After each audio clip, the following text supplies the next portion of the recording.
After playing through The Witcher 3, which is widely considered to be one of the greatest games ever made, also by me by the way, I decided to just play one of the worst games I own. I mean, let's be real, most likely I wouldn't have appreciated the next game I would play anyways. So what did I check out?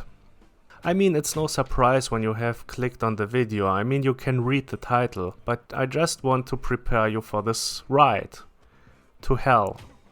Retribution.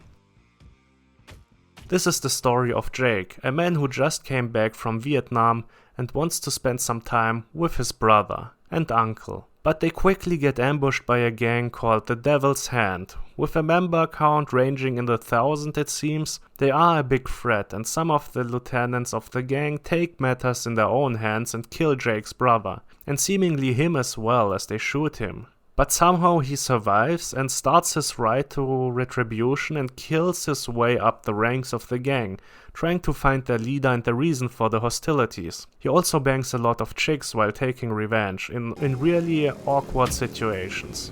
Also with his clothes on. At first I had more pity for this game than anything else. Obviously this game is just not finished. It's obvious from the start. The sound is not mixed properly, sometimes missing. The animations are awkward, the fighting and general gameplay very clunky. You can see the elements from the face when the game should have been bigger, a open world game. With customization and upgrades, different weapons, a gun seller and so on. Things that should have been there to make the game more interesting. But as I kept playing, I just realized that this would have been a bad game either way. The story is shit, with a twist that makes you think that the devs' only contact to women is through prostitutes that are being trafficked. A lot of the dialogue is hardly audible. I mean, it sounds worse than my videos, but you lose nothing in regard to the story anyways. But for the terrible state, it also becomes unplayable at times because of bugs, but for the generally terrible state of this game, and the cobbled together mess that it is, I at least didn't encounter any crashes. I assume there were some side activities like helping damsels in distress and then banging them, and taking out gangs as well as fist fights and driving. Now it's all just crammed into the game somewhere. This means you meet the damsels somewhere in the levels, at times literally in the middle of a gang war, or a couple of meters near the start of a level, and just kill a bunch of guys who are harassing a lady that looks like the caricature of a porn star, and then bang her right then and there, with the dead body still around, and your clothes on. And most bafflingly, there was a situation when you can find the lady at the start of a church level with a cemetery, and can go back to the gate of the area, kill the harasser, and then get teleported to a couch and to another dimension I guess, and start boinking her. The whole game is pretty bad, that goes without saying, but most functions are kind of serviceable. I mean, they at least somewhat work. The guns shoot and hit the targets. When you deliver a headshot, the time slows down and you can make another shot at the enemy as they either run towards you, stand out in the open, or just freeze somewhere in the level, not knowing what to do. A lot of times they splice into the game melee fighters during a shooting, but usually you can just shoot them as well, which I would recommend. It's just much quicker. The thing is just that they never know when to quit their action sequences as they go on and on. You just shoot and shoot and shoot, and there are like 100 or 200 bikers per levels. At least it seems like that most of the time, and if you get killed, which won't happen a lot at least, with that enemy AI, you will be thrown at the start of the level most of the time, or at least to a checkpoint far away, as they are rare. For guns, the best method to go with is with as many bullets as possible. Go for headshots, except for the guys with masks.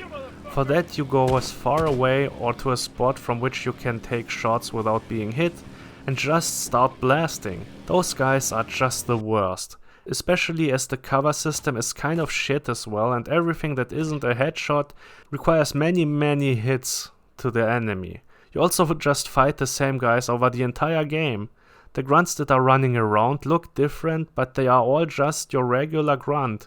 And then there are the guys with masks and nothing else. Sometimes you have to get behind a machine gun and start blasting in the worst segments of the game, as you hardly hit anything and you are a sitting duck at this point. There are also bike segments that often go on forever and are usually really easy and usually just fail because of technical issues. Like you sliding underneath something and the game doesn't check this properly, letting you do it again. Sometimes you also have melee fights in close combat, which is stupid, as you have to hit the enemy that gets closer to you with a stick or a wrench or something. You just hit him with your melee weapon in a very bad quicktime event and that's it. You can also shoot at times. For this you get locked into the shooting mode though, and you have to kill all enemies to get back to the driving. But sometimes you get stuck.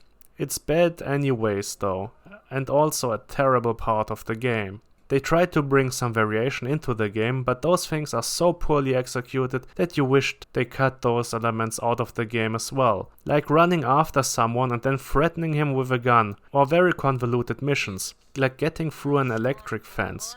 So what do you do there? Right, you get somewhere completely different, steal a fuel truck, run it into the power station, then get to the other side of the lake from the power station and then shoot at the truck, damaging the power station through the explosion of the truck so much that the electricity isn't going to the fence anymore. I mean, maybe just throwing a carpet over the fence and climbing over it would have done the trick, but what do I know? There was also another part which I forgot.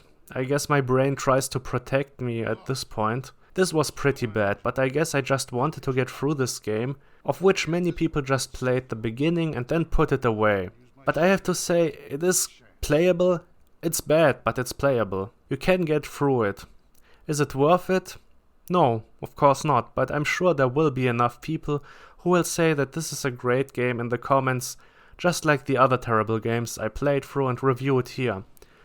And that's fine. For me this also had some entertainment value, but more like a so bad it's good movie like The Room or Troll 2 or Grizzly 2. I think actually Grizzly 2 is the best example, as they also tried to finish that thing no matter what, and cobbled together whatever they could find to make it an entertainment product. I guess if you play it with a friend and you can laugh at all the stupid stuff happening, it's better. But you have to find someone who is willing to play Right to Hell Retribution with you, which is probably a very hard task. And for me, Right to Hell Retribution gets a 2 out of 10.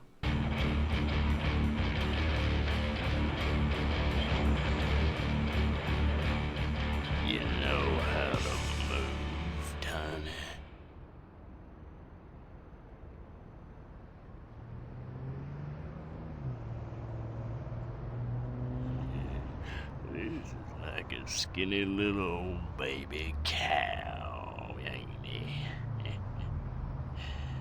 You ever slice an ear off of a baby cow?